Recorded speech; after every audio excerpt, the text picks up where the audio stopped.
What's going on, guys? I've got here a 2020 F250 Superduty. I'm using this truck to show you where you can find all of the different fuses. I'll show you all the locations of the different fuse boxes.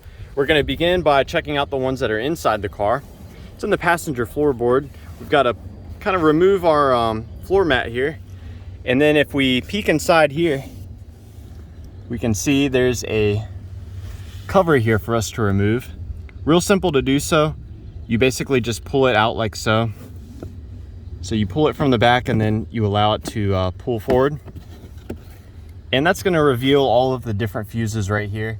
There's just 2 rows of them.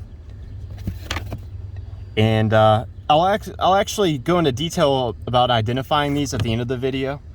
But until then, let's move under the hood after we reinstall this. Under the hood, there are actually 3 different fuse boxes there.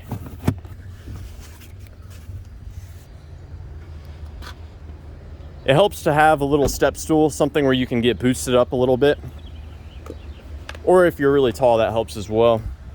So if you have this fuse box on your Superduty, this is where you'll find the upfitter fuses and relays.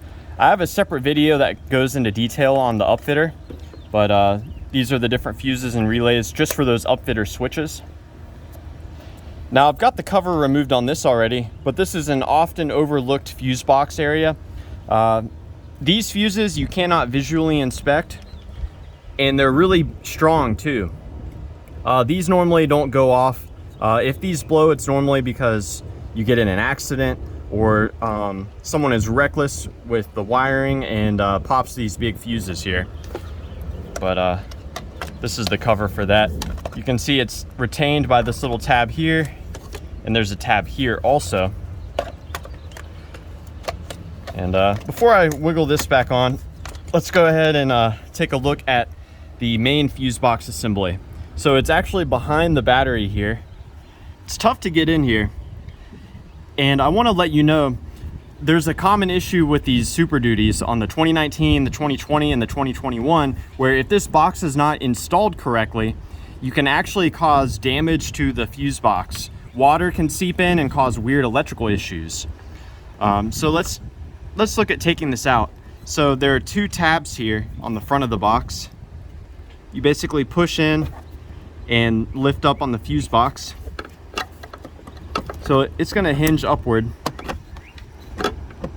We can see here it's hinging up, and then you kind of free it by pushing it forward. You free it on the back here. Now this is going to be kind of challenging to get out. I found the best way is to kind of wiggle it around, and you may have to push this wire out of the way right here. But we can get this up and out.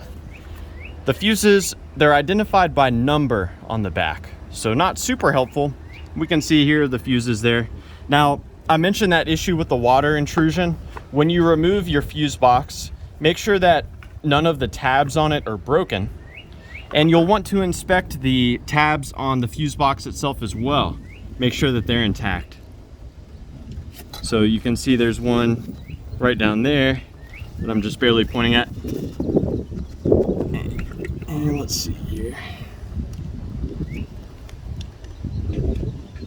The other tab is back here in that corner. You can see it. If those break, water can get in, and you can kind of tell if there's water in here because you'll see it'll be dirty. There'll be dust in here from when the water runs in and then evaporates. Now, if you're missing your owner's manual, you won't really have an easy way of determining what fuse does what.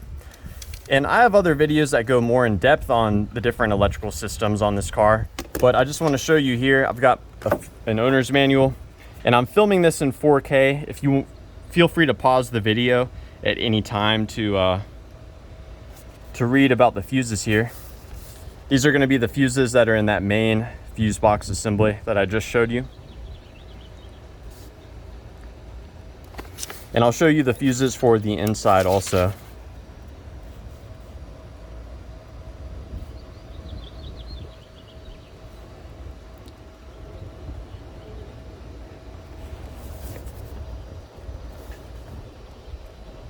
So again, these are still all for the fuses that are under the hood in the main fuse box.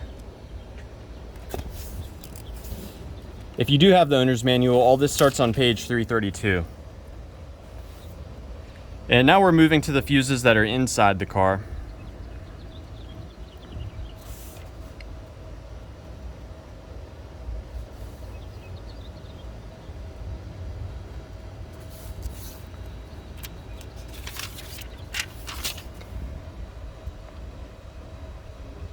And finally here we have identification of the different fuses. And I do want to show you also, to get this reinstalled, it's not very difficult, but again, it helps to push the wire out of the way. Let it kind of fall in there like so. And then first you have to get on the left-hand side.